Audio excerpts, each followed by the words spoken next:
Man, I gotta tell you, when I was sitting here watching what all the other honorees have done with their lives, I started feeling like shit, like this is terrible.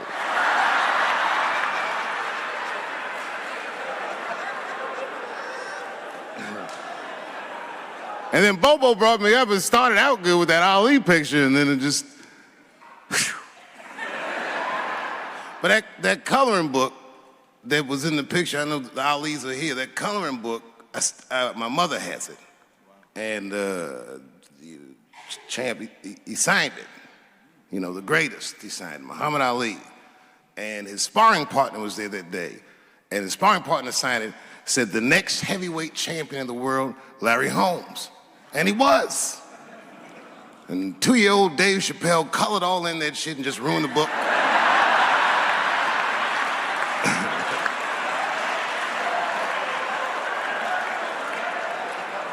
But I remember part of the book that I remember real vividly, because I asked my mother about it when I was a kid. There's a part where there's a picture of Ali throwing his Olympic gold medal into the Ohio River. That's why it's so weird for me being here. You know, both my parents were very brilliant. My dad went to Brown in 1955. That's right. He told me at the time he was one of 3 black students. He said one of the guys got accused of a rape that he probably didn't commit.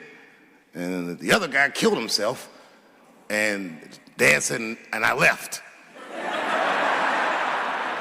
And see, that's what makes us Chappelle's great. We know when to quit.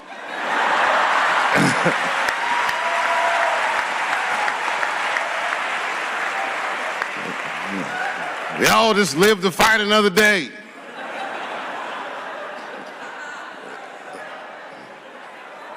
I gotta say, I'm very honored to be here, and I'm very honored to be here with the other honorees. Really, I'm like very humbled by you all, the work that you do, and you all make me want to be better. All of you.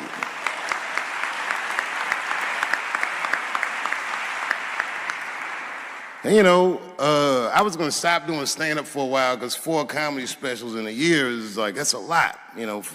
But you know, shout out to my colleagues in comedy.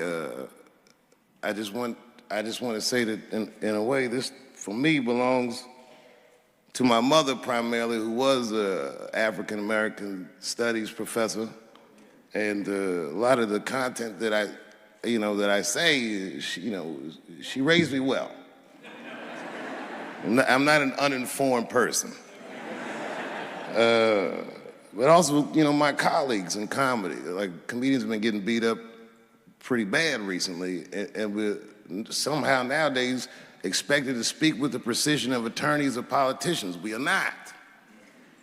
I always think of James Baldwin. You know, James Baldwin was one of my favorite writers because he managed to tell white people what they feel like to be around.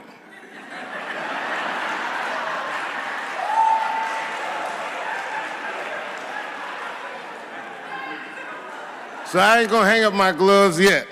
I think I got one more special in me.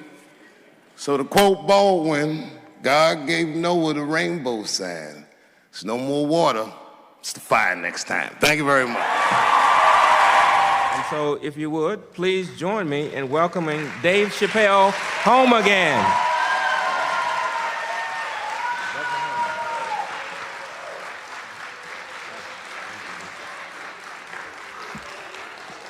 Oh, thank you. You know, I speak for a living, and I'm a little nervous today. I wanted to say thank you, Mr. President, and thank you, Bishop Green, and thank everyone at Allen University for hosting me today, because it feels special, right? When I think of this great-grandfather that I've heard about in my life, but never actually touched his legacy.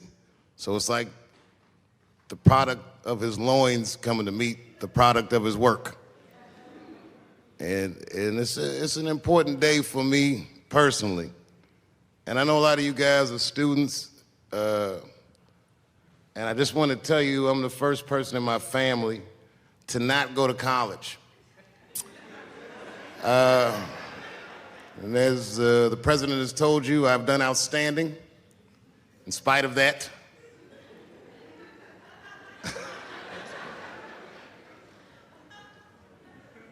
But one thing I did want to say, and one thing today just made me think about, for all the things that I've done, I'm most renowned for what I didn't do. I've made decisions in my career that a lot of people have called insane. 2004, had a $50 million deal on the table, and in a crisis of conscience, flipped the table over and walked away. Went to South Africa. Everyone said I was running away from the money. That is not true. In fact, I still want that money.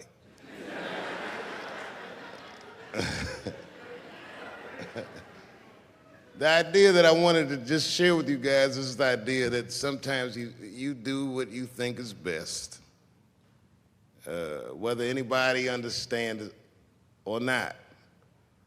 I heard a story about my father where someone told me he used to do statistics for a company in D.C. The company he did statistics for started doing business with the South African government, so he quit his job.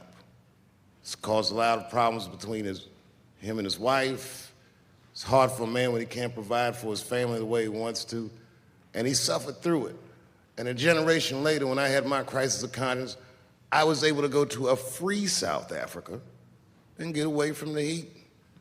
This idea that what you do in your lifetime informs the generations that comes after you is something I keep thinking about, something that is so much bigger than just ourselves. And today I'm standing in front of you guys, and I know you guys are like, oh, I know you're bored. But I see family of mine in the front row some who I've never met, and I just realize how all of us are connected. That my great-grandfather built something more substantial than buildings. He built a community, and he built, more importantly than a community, he built a way. You know, so I'm very grateful. Very grateful. Hello, police. I just saw him saying, you know what I mean? He's standing over like, so this is what black people talk about.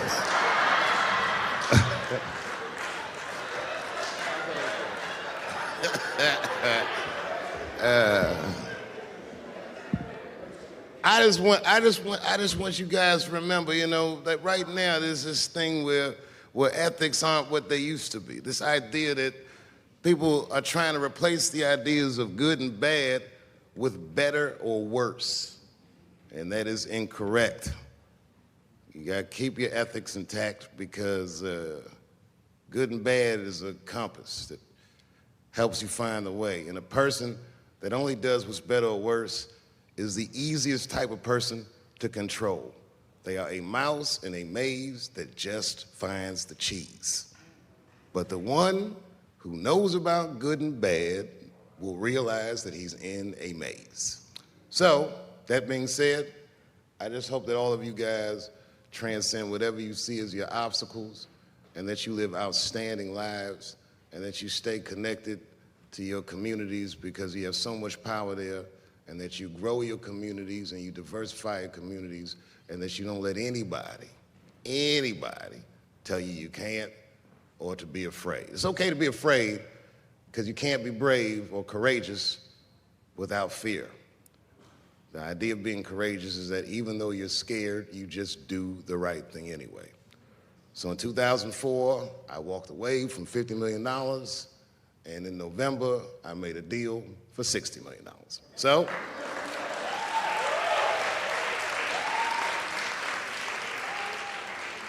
although I am not the most famous comedian of my time, I would like to know what their great-grandfathers did.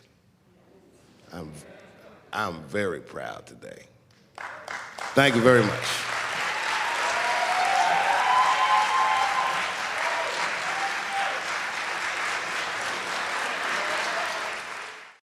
Boy, this comes as a complete surprise.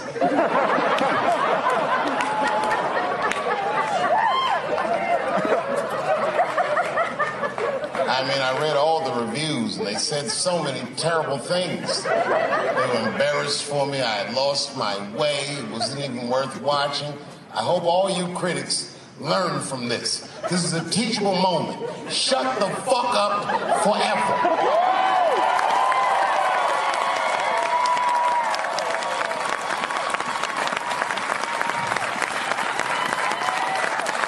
Two in a night. These aren't them. These are the ones I won for the other ones, motherfucker. I would like to thank my editor who was nominated. Unfortunately, he did not win, but I couldn't have been more honored to work with Jeff Urin.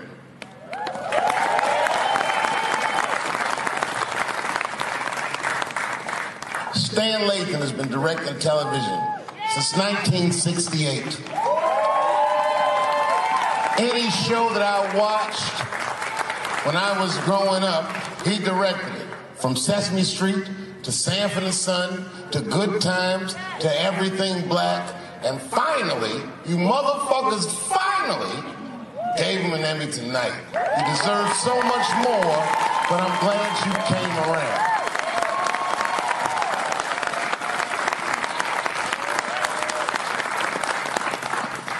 I'd like to shout out all the other nominees tonight.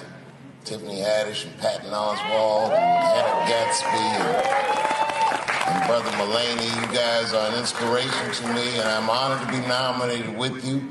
I'm sorry that you didn't win tonight, but who gives a fuck anyway? It's a special night because comedy gets to be itself. It's all we've ever wanted. I hope the war is over. We good? And as always, I love to thank my wife, Elaine.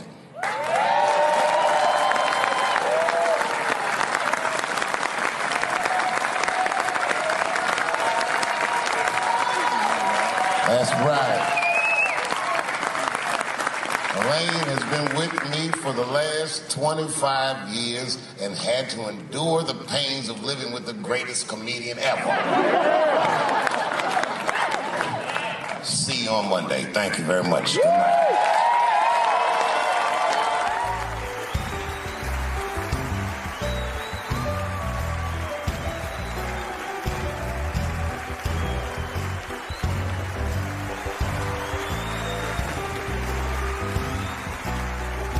Thank you.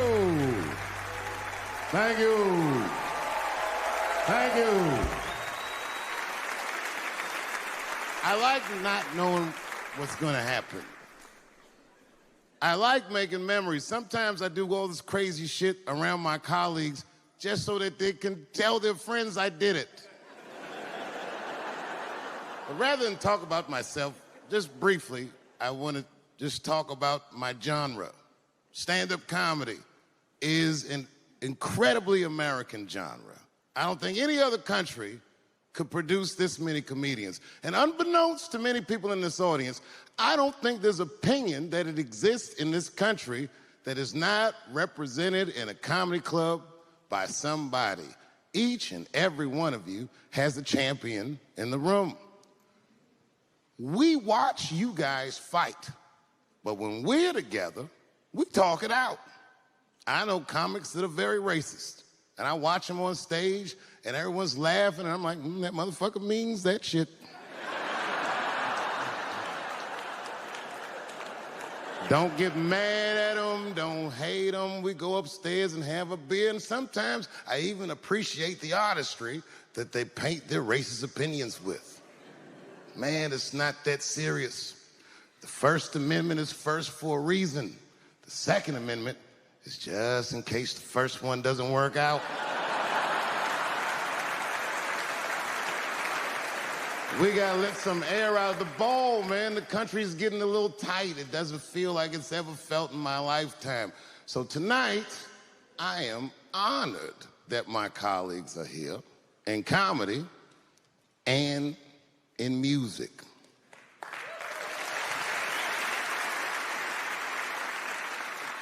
And I want everyone in America right now to look at me. Look at me smoking indoors.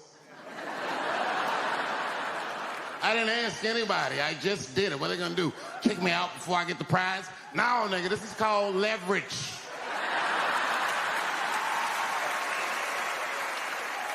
The thing that I liked best about tonight was that I saw so many people from different parts of my life, like friends that I grew up with here in D.C., friends of mine from Ohio then and now, friends of mine from comedy clubs, all the fucking musicians that blew my mind. You guys have no idea how you inspired me. I want to give a special shout out to my OG, Tony Woods. Miles Davis has a quote. It's one of my favorite. Miles Davis said so much cool shit, but one of the things he said I always loved, he said, it took me years to learn how to play like myself. You know, he would watch other musicians and he would try to play like Dizzy or Bird or all the guys who were great. Tony Woods was my Dizzy and Bird if I was a Miles. I was trying to play like you. You were the first person I ever saw do it absolutely right. You were fearless and you told the truth. There's something so true about this genre, when done correctly, that I will fight anybody that gets a true practitioner of this art form's way, because I know you're wrong. This is the truth. And you are obstructing it. I'm not talking about the content, I'm talking about the art form. Do you understand? Do we have an agreement? And what I really wanted to say tonight, and I'm glad I get the platform to do it, I'm gay.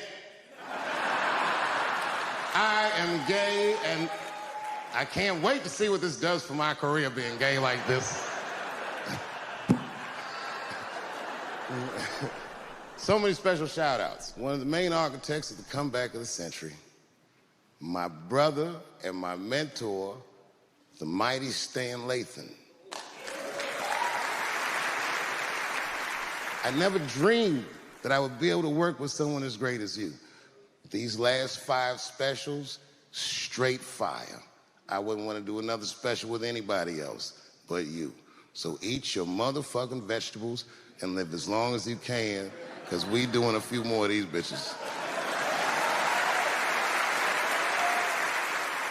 Neil Brennan, your speech made me cry, because it reminded me of all those hard days of work and all that money I never got for it.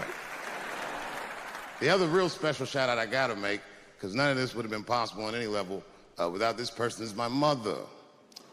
Mom. My mother. Mom. You have no idea what I put this woman through.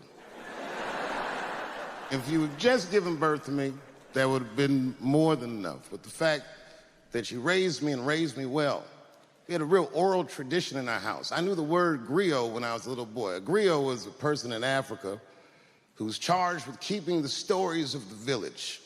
Everyone would tell a griot the stories, and they would remember them all so that they could tell future generations. And when they got old, they'd tell them to someone else. And they say in Africa, when a griot dies, it's like a library was burnt down. And my mother used to tell me, before I ever thought about doing comedy, she said, you should be a griot.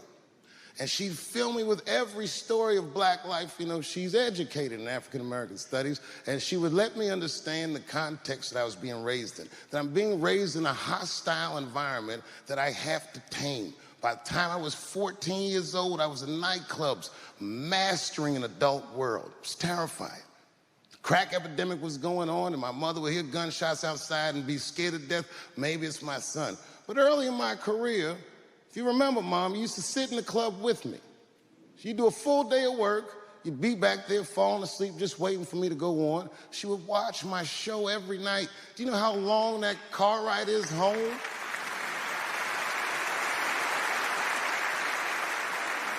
How many of you have ever heard your mother say, pussy jokes were a little too much tonight, son?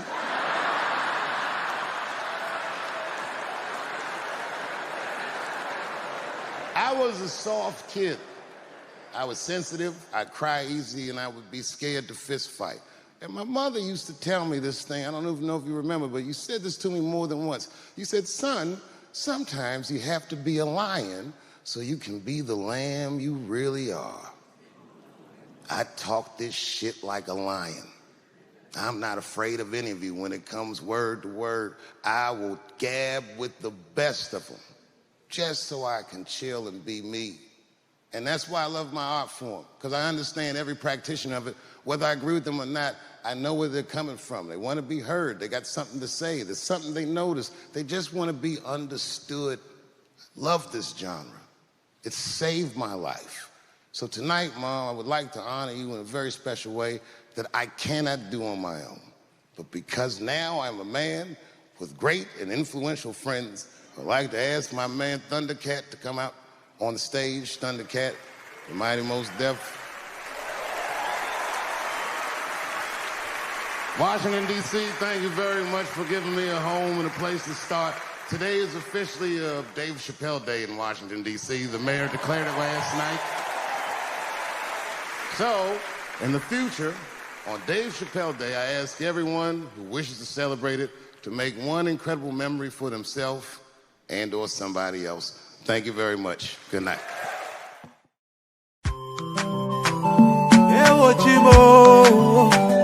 Mabaminda na usawidi gozo buya limbe kumba na usawidi gozo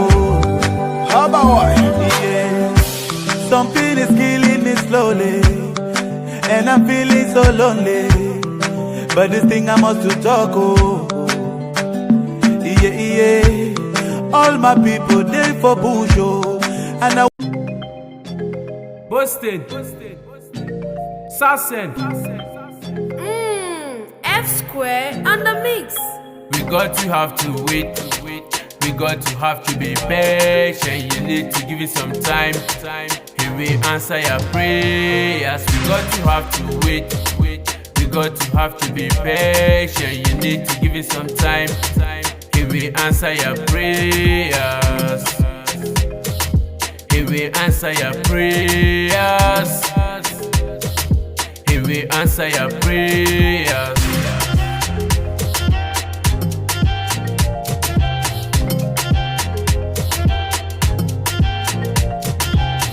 Your love with the bust me for head. It did do me for body. Your love with the bust me for head. Oh. Your love with the bust me for head. It did do me for body. Your love with the bust me for head. Oh. It did bust me. It did bust me. They want to use your matter for so kaba. They want to use your case for kutaba.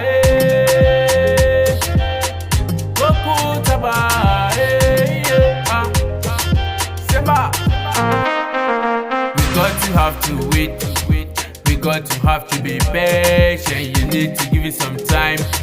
He will answer your prayers. We got to have to wait. We got to have to be patient. You need to give it some time. He will answer your prayers.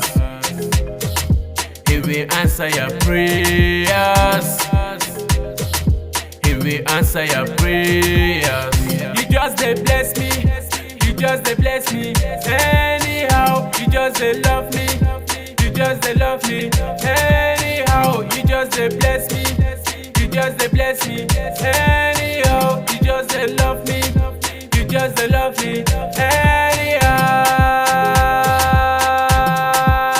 Anyhow, busted. We got to have to wait. We got to have to be patient. You need to give it some time.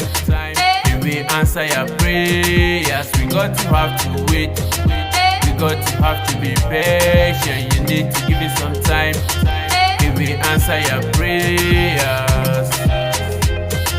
He will answer your prayers. He will answer your prayers. Busted.